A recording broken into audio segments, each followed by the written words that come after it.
Commençons par le début. Les gens me demandent toujours comment créer, vous savez, la personne de mes rêves que je veux dans ma vie. Je dis toujours, sortez un morceau de papier, notez tout ce que vous voulez chez cette personne, puis devenez-la. Tant de gens ont tellement de définitions intéressantes sur ce qu'ils pensent être l'amour. Certaines personnes le définissent en termes de besoins, d'autres en termes de sexualité, en termes de contrôle, de domination, de succès. Ce sont donc des expériences différentes qui ne mènent pas vraiment à ce concept appelé amour. Donc ma théorie dans une relation. J'étais en Australie pendant 3 semaines et je faisais cette grande tournée de promotion pour mes livres. J'étais sur toutes ces émissions de télévision, de radio. Je voulais y parler de la science, de changer d'avis, de la neuroplasticité, de l'épigénétique.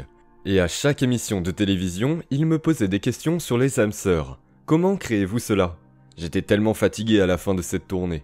J'étais dans un hôtel à Sydney et j'étais assis avec une journaliste de CNN, une femme séduisante, et elle a dit « Comment se fait-il que je ne puisse pas créer la relation que je veux ?»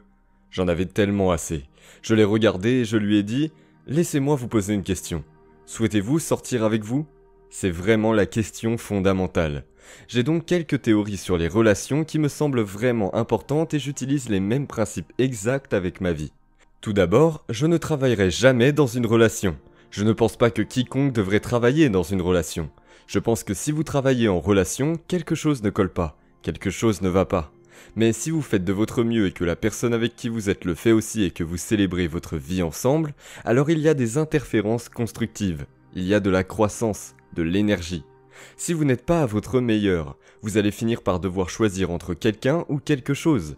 Il vaut mieux alors que vous vous retiriez pendant un certain temps et que vous retourniez dans votre cœur et que vous vous présentiez à votre meilleur.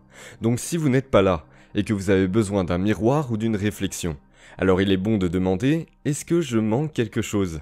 Ne me vois-je pas d'une manière ou d'une autre ?» Puis il y a cette invitation à une conversation saine. Mais si vous n'êtes pas invité à donner votre avis, il vaut mieux que vous ne le fassiez pas. Les gens disent toujours « Je veux une relation amoureuse ». Mais ce qu'ils veulent vraiment, c'est le bonheur. Nous faisons donc ces méditations pour créer l'amour dans notre vie. Cela pourrait être de l'amour dans les relations familiales avec vos frères et sœurs, avec vos parents, avec vos amis, ou cela pourrait être avec une autre personne importante. Si les pensées sont la charge électrique dans le champ quantique, et les sentiments la charge magnétique dans le champ quantique, comment vous pensez, vous vous sentez ? Tout cela diffuse une signature électromagnétique qui influence chaque atome de votre vie. La pensée envoie un signal, la sensation est le champ magnétique qui vous ramène à l'événement. Donc, si vous n'êtes pas dans un endroit où vous êtes amoureux de la vie, ou amoureux de vous-même, si vous pratiquez, diminuant vos réactions émotionnelles à certaines personnes ou conditions de votre vie, ou vous vivez dans la colère, l'hostilité, le jugement ou la peur, et vous voulez une relation amoureuse, alors il n'y a pas de champ magnétique autour de vous pour vous en servir. Si vous me dites, c'est cette personne ou cette circonstance qui m'a fait ressentir cela, alors je dirais, cette personne ou cette circonstance contrôle la façon dont vous vous sentez et pensez, et tout ce qui contrôle ce que nous ressentons fait que nous pensons être victimes. Donc, la plupart des gens répondent inconsciemment aux conditions de leur environnement, éprouvant des émotions dérivées des hormones de stress. Ces émotions nous font nous sentir séparés de nos rêves, elles intensifient nos sens. On ne peut donc pas les voir, elles n'existent pas. La menace ou le danger nous met en mode d'urgence. Nous ne pouvons penser positivement à la relation que nous voulons. Néanmoins, nous pourrions envoyer un signal sur le terrain, avoir des photos, nous rappeler ce que c'est. Mais si vous ne sortez pas de cette expérience, car votre réponse à l'environnement affaiblit réellement votre organisme, il s'affaiblit. Votre réponse affaiblit réellement le corps. Vous serez alors une victime plus vulnérable aux conditions de votre environnement, qu'elles soient grandes ou petites. Je parle aussi des micro-organismes. Donc, si vous voulez une vraie relation qui est fondamentalement basée sur ce concept appelé amour, parlons-en, parce que nous pratiquons beaucoup cela dans le travail que nous faisons. Si vous pouviez vraiment commencer à pratiquer l'échange de ces émotions de survie, chaque jour, pour des émotions plus élevées, et que vous vous êtes entraîné à ouvrir votre cœur, c'est une compétence qui doit avoir lieu là où vous sortez de la survie. Les gens me disent parfois « Je ne peux pas ouvrir mon cœur, je n'y arrive pas, je ne sens pas l'amour ». Et je leur réponds, qu'est-ce que vous ressentez ? Parce que tout ce que vous pratiquez en ressentant le plus souvent, c'est un sentiment qui pourrait être de la culpabilité. Mais vous y êtes tellement habitué, vous ne sauriez même pas que c'est de la culpabilité. On pourrait dire que la plupart des gens pratiquent un sentiment ou réagissent-ils simplement à ce qu'ils ressentent ? Eh bien, ils réagissent à leur environnement extérieur, à ce qu'il s'y passe, ou ils réagissent à une pensée errante dans leur esprit, et chaque pensée crée un produit chimique. Donc s'ils ont une pensée malheureuse, ils se sentent malheureux. S'ils ont une pensée critique, cela produit des produits chimiques qui vous font vous sentir polarisé. Combien de choses peut-on changer dans notre corps chimique avec nos pensées? C'est une question intéressante. Concentrons-nous sur cela afin que plus les émotions que nous ressentons soient fortes. À cause des problèmes et des conditions de notre vie, plus nous nous sentons altérés en nous, plus nous prêtons attention à ce qui en est la cause en dehors de nous. Donc, si vous avez un événement dans votre vie, une expérience qui a une forte charge émotionnelle et que vous ne vous sentez pas comme votre moi normal, vous sentez ce système d'alarme s'allumer. Vous allez réduire votre concentration sur la cause, et le cerveau va prendre un instantané. Cela s'appelle la mémoire à long terme. Ce que les gens ne savent pas, c'est que chaque fois qu'ils pensent à cet événement, ils produisent la même chimie dans leur cerveau et leur corps, que si l'événement se produisait à ce moment. L'événement très chargé produit réellement l'émotion.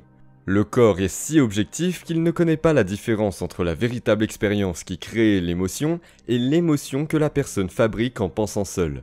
C'est tellement objectif, le corps se croit dans la même expérience environnementale.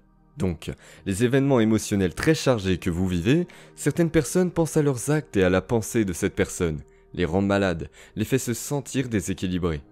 Donc juste cette image, une pensée dans leur esprit peut les faire se sentir désaxés. Tout ce dont vous avez besoin, c'est d'une image et d'une émotion, d'une pensée et d'un sentiment, d'un stimulus et d'une réponse. Vous conditionnez votre corps émotionnellement dans le passé. Les souvenirs, ce n'est tout simplement pas dans le cerveau, c'est désormais dans le corps. Cette pensée de cette personne crée en fait une réponse dans le corps qui consomme l'énergie du corps, pour la croissance et la réparation. Elle consomme l'énergie du corps pour créer. En survie, ce n'est pas le moment de créer. En survie, il est temps de courir, de se battre et de se cacher. Le problème est donc que cela devient un programme subconscient. Ce n'est plus un processus conscient, c'est un processus subconscient. Le corps a été conditionné au ressentiment, au malheur, à la peur, à l'anxiété. L'idée est de sortir de cet état de survie et de retourner à notre concept d'apporter l'amour dans votre vie. Alors, lorsque vous dites à cette personne « D'accord », vous ouvrez votre cœur. Ils vous répondront « Vous plaisantez, j'ai été blessé, je ne vais pas faire ça. Je veux d'abord voir ce que vous pouvez m'apporter. Et une fois que ce sera fait, je le ferai, je m'ouvrirai un peu. » Donc nous nous protégeons. Dans cet état de survie, la recherche montre que les effets à long terme de ces hormones de stress poussent les boutons génétiques à créer des maladies. Le corps ne peut pas vivre en mode d'urgence pendant aussi longtemps. Donc, dans un sens, la personne se rend malade avec cette seule pensée. Les pensées la rendent malade, littéralement. Le problème est donc que le corps est conditionné dans le passé, et c'est l'esprit. Le corps devient l'esprit. Le corps devient l'esprit émotionnellement. Toute cette énergie est stockée dans le corps. La personne doit maintenant quitter sa tristesse et sortir dans l'inconnu. Elle doit sortir des sentiments familiers qui l'ont définie. Alors elle dira « Je ne peux pas vraiment ressentir de joie, je ne peux pas vraiment ressentir de l'amour. » Et ce qu'elle dit vraiment, c'est « J'ai tellement conditionné mon corps émotionnellement dans le passé que je ne peux rien ressentir d'autre que ce que je sais. » Colère, ressentiment, douleur? Oui. La psychologie de fonctionnement appelle ces états humains normaux de conscience. Ce sont des états de conscience modifiés. Alors les états de conscience normaux sont donc ce genre de sentiments négatifs? Non, je dis que ces états de survie, que les gens disent être la colère, la peur, ce sont des choses normales. Ce sont ceux qui sont en survie. Ceux-ci sont modifiés. Ce sont les produits chimiques de survie qui déséquilibrent réellement votre cerveau et votre corps. Vous êtes déséquilibré à ce moment-là. Et si vous continuez à le faire, le déséquilibre vient le nouvel équilibre, et vous êtes altéré émotionnellement.